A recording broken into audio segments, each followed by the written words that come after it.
It's time for the Next Door Radio News. Democrats kept control of the Senate on Saturday, repelling Republican efforts to retake the chamber and making it harder for them to stop President Joe Biden's agenda. The fate of the House is still uncertain as the GOP struggles to pull together a slim majority there. Senator Catherine Cortez Masto's victory in Nevada gave Democrats the 50 seats they needed to keep the Senate. Her win reflects the surprising strength of Democrats across the U.S. this election year. Seeking re-election in an economically challenged state that has some of the highest gas prices in the nation, Cortez Masto was considered the Senate's most vulnerable member, adding to the frustration of Republicans who were confident she could be defeated.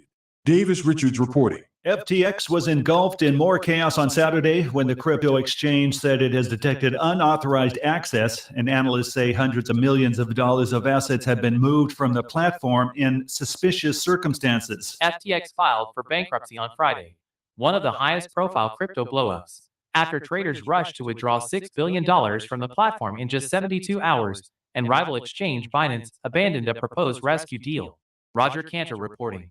Trump versus DeSantis. A simmering rivalry bursts into view. Donald Trump and Ron DeSantis has been on a collision course from the start. Eyeing the Florida governor as his most formidable foe within the Republican Party, the former president has sought to keep DeSantis in his place, often noting the role his endorsement played in lifting the relatively obscure congressman to the leader of one of America's largest states. Trump unveiled his new derisive nickname for DeSantis, calling him Ron DeSanctimonious. The Biden administration's move to block exports and advanced computer chips to China is signaling a new phase in relations between the globe's two largest economies, one in which trade matters less than the increasingly heated competition to be the world's leading technological and military power. The aggressive move, announced last month, will help set the tone for President Joe Biden's upcoming meeting with Chinese President Xi Jinping on Monday on the sidelines of the Group of 20 summit in Asia. It's evidence of Biden's determination to manage the U.S. competition with China, whose officials were quick to condemn the export ban.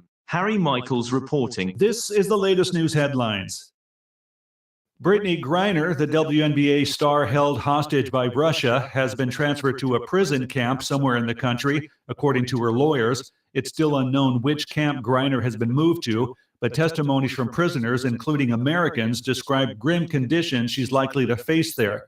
The camps, known as penal colonies, are often former Soviet prison camps, and inmates are usually kept in crumbling, crowded barracks, sometimes with 50 to 60 sleeping in a row of bunks.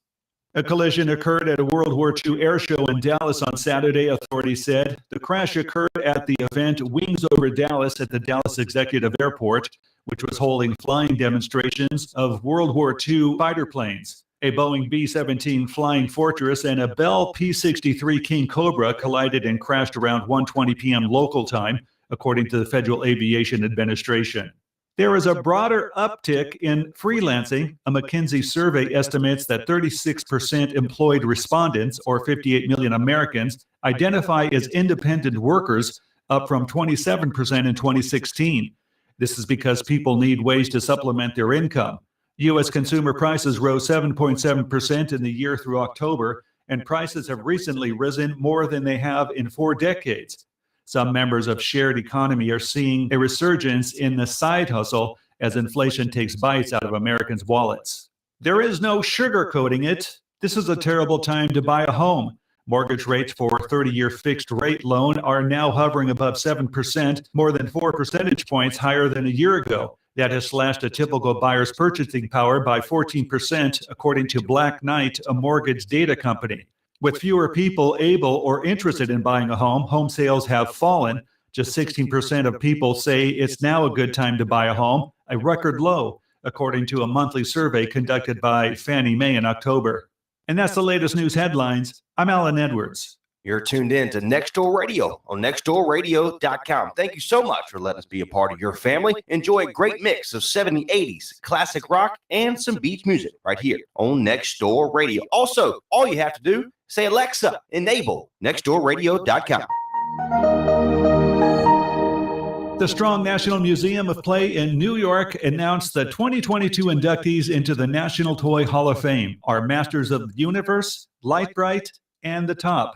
The Rochester Museum announced the inductees were selected from a field of finalists that included Bingo, Briar Horses, Nerf, Pinata, Phase 10, Pound Puppies, Racco, and Spirograph. The museum said the spinning top has been a favorite children's toy since ancient times. Master of Universe, Mattel's toy line centering around heroes He-Man and She-Ra, hit shelves in the 1980s and spun off into multiple animated TV series, comic books, and feature film. Lightbright, a creative toy that made its debut in 1966, allows children to create glowing images against a black background. Plumpy's Deli is a family-owned and operated local business located in Butner that uses only the finest meats from Boar's Head. All items are made fresh to order, and they are now serving breakfast all day long. They offer charcuterie boxes, boards, classes, and grazing tables, along with catering for all occasions, including corporate luncheons, private events, weddings, school events, parties, and more. Gluten-free and vegetarian options are available. Call 919-575-0705 to place your order today. You won't be disappointed. Plumpy's Deli is open 6 days a week, Monday through Saturday. Visit their website and check out their menu at www.plumpies.com. That's PLUMPEEZ.com. Make sure to follow them on Facebook and Instagram at Plumpy's Deli, and don't forget to stop by their location at 106 East C Street in Butner. Give them a call at 919-575-0705. Visit their website and follow them on social media for more information today. Lewis Electric has been in business for over 53 years. It is a third generation family-owned business. Lewis Electric always strives to complete their projects on time. Will help any way possible with your budget. They work in a multitude of areas in the electrical field, focusing on commercial, industrial, municipalities, and more. Call them today so they can help you get your project completed on time and on budget. 919-693-6615. They're located in Oxford at 912 Williamsburg Street. Lewis Electric is your local electrician here for you. You have an event, upcoming show, or update about the community? If so, send your public service announcement to contact@nextdoorradio.com or send by mail to P.O. Box 2491, Oxford, North Carolina.